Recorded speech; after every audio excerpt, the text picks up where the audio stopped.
মা, এই বেটা তুই হাতির পিঠে চড়ি ভিক্ষা করিস কেন কেন কেন? নাম আমার জমিদার আলী ফকির। আমি একজন আধুনিক প্রজন্মের ভিক্ষুক। ভিক্ষা আমার পরিবারের 7 পুরুষের পেশা। এই পেশার সাথে আমার পূর্ব বংশের সম্মান জড়িয়ে আছে। অন্যান্য নামকরা পেশার মতো ভিক্ষা পেশাও অত্যন্ত সম্ভাবনাময়। আমি মন্ত্রী হয়ে গরুর গাড়িতে চড়ে বেড়াই আর তুমি ভিক্ষা করো হাতির পিঠে চড়ে? বুদ্ধি থাকলে সবকিছুই সম্ভব। আফার পিওনে পর্যন্ত 1100 কোটি টাকার মালিক, আর তুমি মন্ত্রী হয়ে সখিনার গরুর গাড়িতে চড়ো? তোমার তো কচু গাছের সাথে গলায় দড়ি দিয়ে মরা দরকার। ফকির হয়ে এত বড় কথা, তোমার লজ্জা করি না ভিক্ষা করতে? কিসের লজ্জা?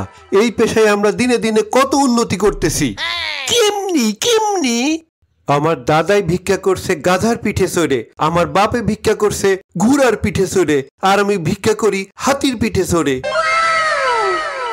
তোমার বাপ দাদা যে গাধা আর ঘোড়ায় চড়ে ভিক্ষা করছে, তারা ফকির হয়ে এসব গাধা ঘোড়া কই থেকে পাইছে?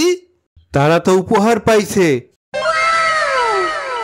জীবনে একটা মুরগি পর্যন্ত উপহার পাইনি আমি, আর তোর বাপ দাদাই ভিক্ষা করার জন্য গাধা ঘোড়া উপহার পাইছে। তো এই উপহার কেডাই দেশে তাগো? কেন, আমার বাপ দাদার শ্বশুর তাগো গাধা ঘোড়া উপহার দেশে যৌতুক হিসাবে। আর তোরে ভিক্ষা করার জন্য এই হাতি কি তোর শ্বশুরে তোরে দেশে? আরে না, আমার এক গার্লফ্রেন্ডের বাবাই দেশে এই হাতিটা। বিয়ে করার আগেই তোরে হাতি উপহার দিল তোরে ভিক্ষা করার জন্য? আরে এই গার্লফ্রেন্ডের সাথেই যে বিয়ে করব তার তো ঠিক নাই। এইটা কি কস তুই?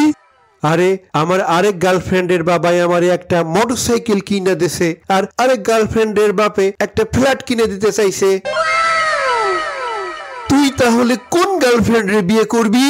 কারে যে বিয়ে করব সেই সিদ্ধান্তই তো নিতে পারতেছি না। এত কথা কইয়া আমার সময় নষ্ট করতেছো কেন? আগে ভিক্ষা দাও। এই নে 2 টাকা, বেঁচে থাক। এই টাকা দিয়ে কাঠি লজেন্স কিনে খাস। ফকিরের বাচ্চা ফকির, আমারে মাত্র 2 টাকা ভিক্ষা দিস? তুই বুঝিস না আমি কোন ক্যাটাগরির ভিক্ষুক? এই সাইনবোর্ডে কি লেখা আছে পড়। ভিক্ষা দিলে সর্বনিম্ন 100 টাকা ভিক্ষা দেন, অযথা সময় নষ্ট করালি 200 টাকা জরিমানা। আমারে ভিক্ষা দেওয়া লাগবে না, অযথা সময় নষ্ট করার জন্য 200 টাকা জরিমানা দিয়ে যা। মাই নেম ইজ চিমগান। মা, কি হয়েছে আপনার? ও পুলিশ ভাইয়া, আমার আদরের হাতি চুরি হয়ে গেছে। মা, কি দিন আইলো দেশে হাতি পর্যন্ত চুরি হচ্ছে? তোমার হাতি দেখতে কেমন আছিল? আর হারিয়ে যাওয়ার সময় হাতি কি পড়েছিল? কেন, হাতি জীবনে চোখে দেখনি? আমার হাতি তোমার গার্লফ্রেন্ডের মতো দেখতে, আর হারিয়ে যাওয়ার সময় লুঙ্গি পরেছিল। মা, হাতি যদি আমার গার্লফ্রেন্ডের মতো দেখতে হয়, তাহলে হাতি কিভাবে লুঙ্গি পরে হারিয়ে যাবে? অত কথা বুঝি না। আমার হাতি যদি আজই খুঁজে না দিতে পারো, আমি তোমারে সুন্দরবনে বাঘের সামনে দিয়ে আসব।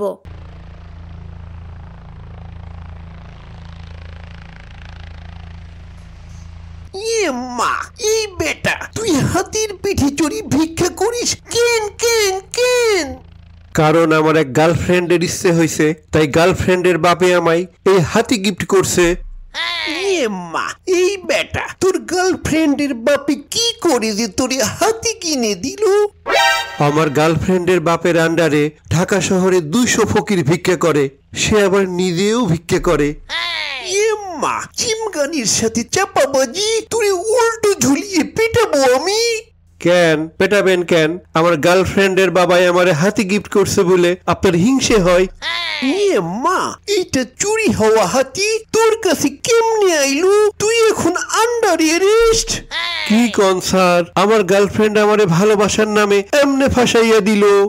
হায় রে প্রেম, হায় রে ভালোবাসা।